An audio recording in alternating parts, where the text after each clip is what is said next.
পুরাতন চুড়ি থেকে কিভাবে ভাইরাল ট্রেন্ডিং একটি চুড়ি বানালাম সেটাই আজকের এই ভিডিওতে থাকছে। হ্যালো এভরিওয়ান, আসসালামু আলাইকুম। চুড়ি বানানোর জন্য আমি প্রথমেই আমার পুরাতন 4টি চুড়ি নিলাম এবং সেগুলোকে B6000 গ্লুর মাধ্যমে একটার সাথে আর একটাকে জোড়া লাগাবো।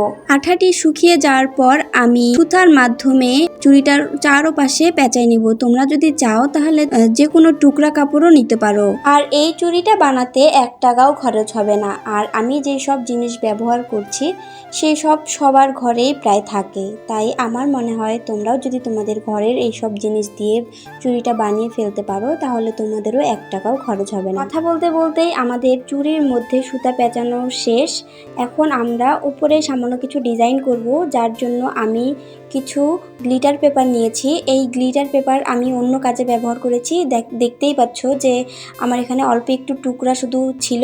তো সেই গ্লিটার পেপারগুলোকেই আমি এরকম একটা শেপ করে কেটেছি এবং কেটে এই গ্লুটার মাধ্যমেই উপরে বসাই দিচ্ছি। তো এভাবেই তৈরি হয়ে গেল আমাদের ট্রেন্ডিং এই ভাইরাল চুড়িটি। তো তোমাদের কাছে কেমন লেগেছে আমাকে কমেন্ট করে জানাবে। ততক্ষণ পর্যন্ত ভালো থাকো, সুস্থ থাকো। আল্লাহ হাফেজ।